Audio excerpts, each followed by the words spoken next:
Yo,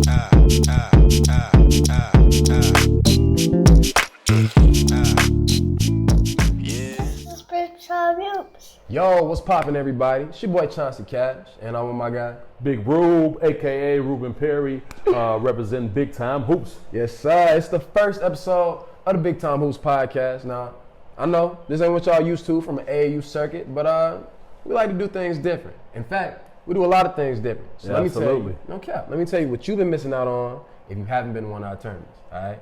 First of all, my favorite thing personally, we like to keep things spiced up. You know what I'm saying? We like to have it fun for everybody. It's not squeaks and shoes when you come to our tournaments. You feel me? We do player interviews, coach interviews. We like to set you up like you in the NBA, just like this. You know, you have a 20-point game, we're gonna set you down, and let you talk about it. You know what I'm saying? See where your head at. We got Also, don't forget about the DJ. You know what I'm saying? I come through, I bring my turntables, and I announce, commentate the game, how the music pump the kids. We have free throw contests for the parents. And hey, don't forget about our custom awards, baby. Come on, much man. different from the dollar store things that I see at other tournaments. Nah, no shade, no shade. No cap, no cap. But we got a lot of stuff we want to talk about, you know. So we just getting it started. Hold on, we missed out on a couple things. We missed a couple things. You know what? I want to definitely point out that our games start on time, our tournaments stay on time, and I'll say the number one thing that we get compliments on, and I'm shocked that we get compliments on this, that we don't have any parents at our tables. I mean, how are you going to enjoy your game if you're spending money and then you got to take a score? What you think about that? Come on, bro. You know what I like for my parents to do?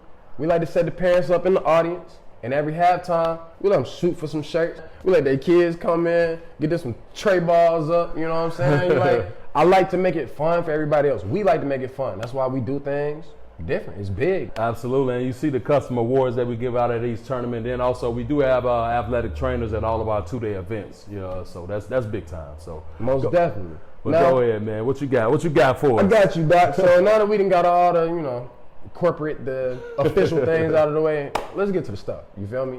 So we want to talk about the things that every AAU circuit wishes they could talk to you guys about. So let's start off with I don't know, the coaches be cheating, bro? Coach, wait, you telling me coaches cheat? What do you mean coaches cheat? No, straight up. All right, all jokes aside, I just think it's crazy. I've been a term director for this last year, and the coaches cheat more than the kids. I find that crazy. Well, okay, so let's be real, right? As far as cheating, there's only a couple things that a coach can do to cheat, right? Explain. And that's basically lying on their roster, meaning like they adding a player that didn't play on the Saturday, but they want to bring them in on the Sunday, bring in the big dog. Facts. And he come in dropping 30, and we like, what was this kid yesterday, right? And he's not on their original roster, right? Facts. The craziest thing I see though is the kids that's playing 14, 15U look like they drove here and had a beer before the game. Them brothers look like him. Right. So that's another thing. Obviously, not playing at your age, man. Now I get it. Now, these are some nice trophies, but is it really worth all that just to win? Because as a parent, if I know if I got a seventh grade kid, right, and you know this, but you know that he playing on a sixth grade or a fifth grade level, or that's extreme, but that is crazy to me. That's wild. As the parent though, think about what you're doing for your child. How are you setting them up for success in life? You can't cheat your way through life. All right, now check this out. Let's get real with it. Is there a way that we can prevent that? Okay, so there's a couple things we can do, but there is no way to prevent it. But as far as absolutely, we could check rosters, and stuff like that. We could walk around and have things. But the number one thing that is done is via protest. If you don't know what a protest is, that's when the coach sends an official email or a text or something letting us know, hey, don't believe that this player is this age, and then we have to go do what we call an inspection, check the player out. Do you do that a lot? Does that happen? Not as often as I would think, but yeah, because the thing about it is you do have to pay some funds for that. Different tournaments have different fees for that. For example, our tournament fee used to be $50, now it's $100, but there's up to $350 to protest. To do all that extra work. So so you pay the $350 or in our case $100, and then we go talk to the player. We ask them some questions, get the birth certificate, get all that, and then if you're correct, guess what? You get your money back. If you're wrong, then it's a fee. Then you lose the money and the player keeps the play. No, that's keeps wild. going. So all right, so another crazy thing that happens at tournaments is fights. Now, we don't have a lot of fights at our tournaments. True. But they go down. The coaches fight more than the kids. I agree. Coaches fight more than kids. I agree. So that's the thing. We all have this competitive nature, man. We all get riled up at events, bro. Like, so it's like, man, like, what you say? My kid ain't gonna do what? Like, you know what I mean? And then, like, and then they chatter. They get to going, barking back and forth. And then when the parents get involved, it's a wrap. Yo, it's crazy. So, like I said, it's that pride thing. And coaches, it's a lot of intensity. It's a lot when you run in the program. You got to deal with parents. But however, there's no excuses for it. But I understand, things getting, when you're in the heat of the moment, things do get a little serious. But never an excuse to have bad sportsmanship, because think about your kids. Look at the example. You're a grown man. This is what the kids are aspiring to be. They're aspiring to be you. Facts. So you have to be the example. You know what I mean? So it's deflating sometimes. I'll be honest, man. But you don't have to take it from us. You know what I'm saying? I wanted to make sure that we had somebody credible so that they could talk about the things that they experience at tournaments. So I got my guy. You know what I'm saying? I got my first special guest. We got a couple of those, by the way. We like to bring in guests to the show. Absolutely. But my first special guest is referee extraordinaire, Parris Lambert. So let's get Parris all on the set. All right.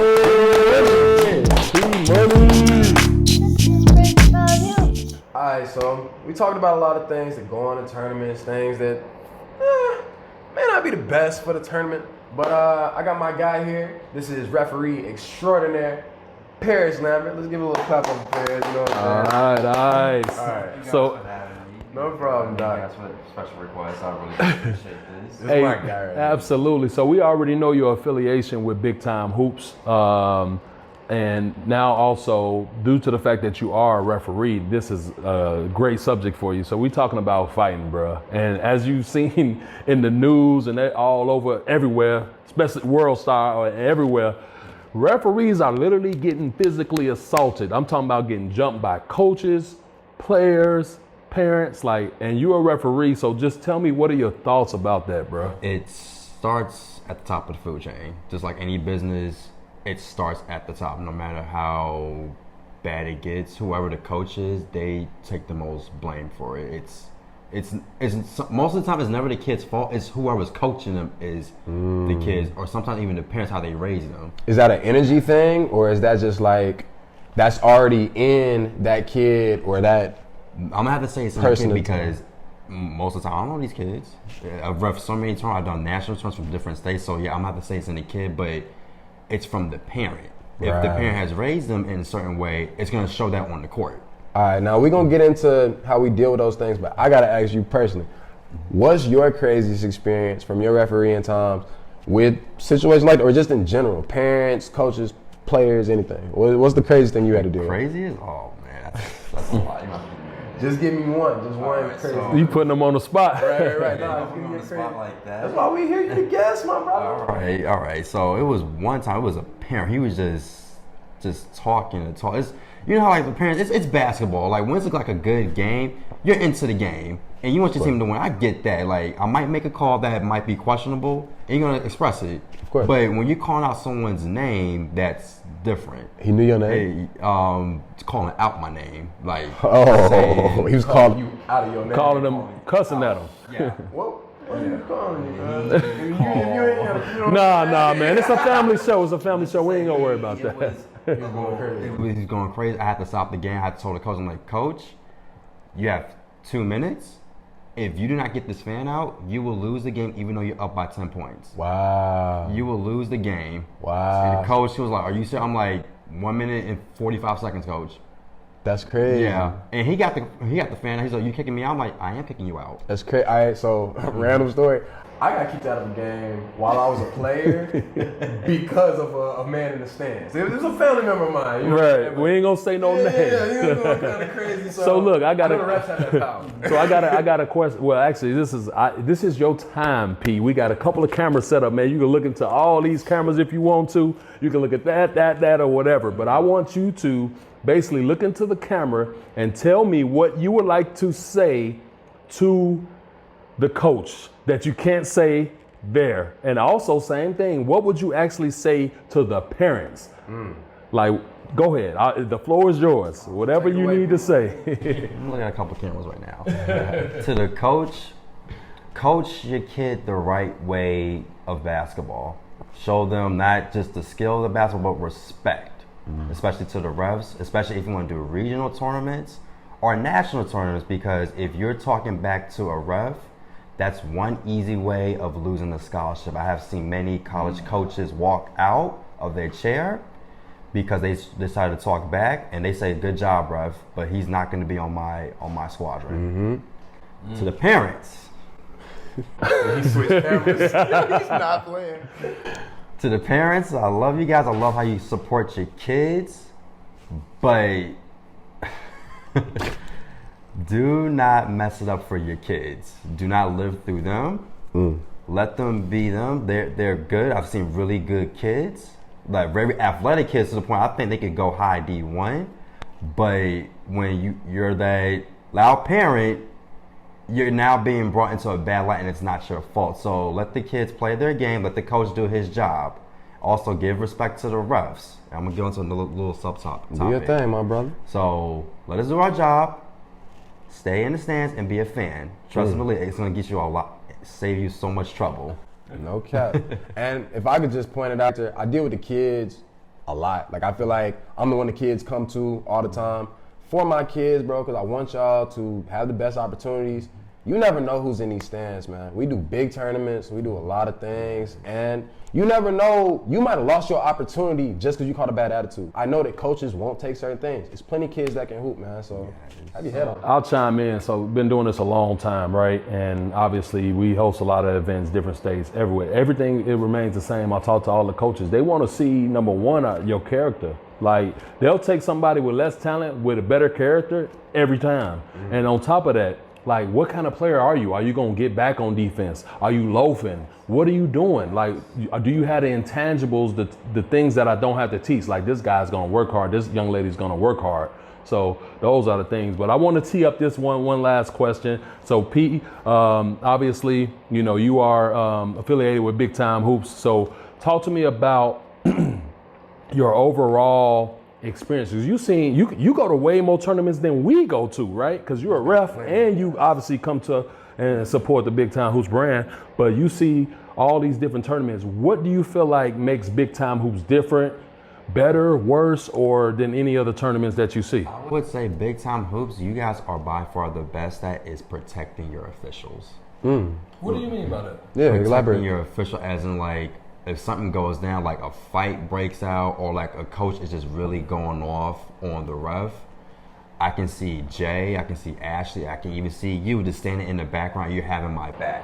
But so, like, that makes our job so much easier. It's like we're not out there with a pool full of sharks. I got you.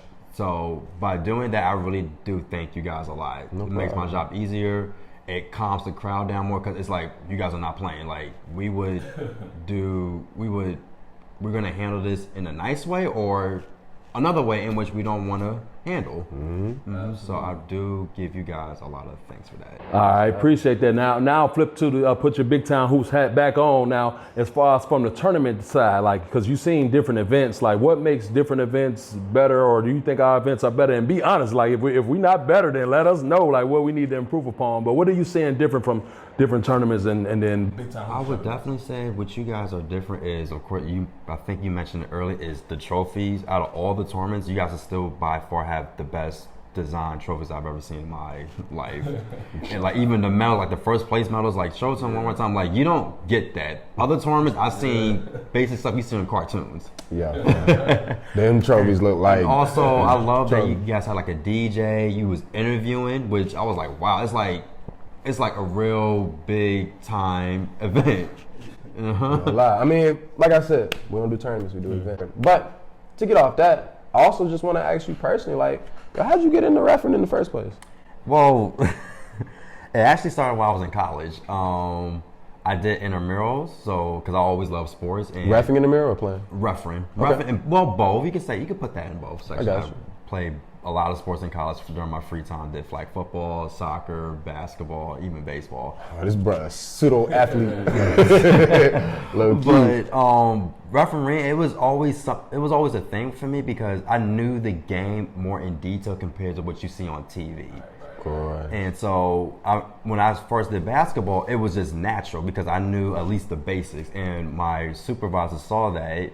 And when I did become a supervisor and I still refereed, he sent me to a regional tournament, all intramural regional tournament. Like I'm reffing with other refs from Kansas, other parts of Texas, Louisiana. I think one team came from Cali, and this is still college, so it was really good. So, and that's when they cleaned up my skills to the point where I can do varsity. I'm at the point now where I'm trying to do collegiate basketball now. That's really dope. Yeah. I want to go into other topics, but kind of been affected. I think you, a director, can relate. You probably ran through this issue is with the pandemic, we have lost so many refs. It's not even a game at this point. It is a bad shortage with refs to the point where most refs are now doing one-man crews, meaning there's only one ref on the court. What? No, I'm serious. I had to do one man. Hold on. Let's stop the brakes right now. Are you telling me you were at an event and you had to ref a game by yourself? They paid me more, but there's no. A lot of you know how many high school games were canceled? Oh, that's player safety though. Like you can't see that's what I'm saying. Like I can't. We know that, but they need to get the games going. You know what I'm saying? It's mainly little kids, but like it will never be at like a 16U, 17 or 18U game. No, at that point you just can't play the game. It's it's just too fast. But for like little kids, they'll do it for one man. For sure. But it's little kids. That means they're gonna bring more parents. Parents, no matter what, they just don't understand. If you make the wrong call, they're still gonna get on you. But I tell the call, I'm like, hey, I'm a one-man army. I'll do the best I can. If I don't see it, look, it is what it is. Yeah, I ain't mad at that. But, you got some more to say? But the shortage is very bad. So just keep that in mind. So with every ref, I want y'all to just thank them for sure. volunteering their time to help you guys out. Well, let me be the first one to do so. All right. Thank you, my brother. Oh yeah. Hey, appreciate you. Hey, we couldn't have a podcast without you being our first guest. So man, we appreciate you, bro. Yeah. Hey, look, I think I got all the updates that I needed from my referee extraordinaire. If y'all didn't know, man, this dude is that guy on TikTok also. Let's throw it out. Dude, no, this is a promo station. Hey, absolutely, and then of course follow us at the Real Big Time Hoops on Instagram, and then also shout out your Instagram, and then and also Big Time Hoops Texas. Shout out your Instagrams real quick. Parris established 1997. What's your on TikTok? Go ahead.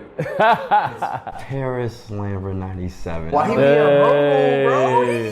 Shout out yours, man. Yo, y'all know who it is, man. It's your boy Chauncey Cash. This is Chauncey Cash Network, by the way, if y'all didn't know it. Absolutely, and I want to definitely have a big shout out to the man, the owner and founder of Big Time Hoops, Jay Lambert.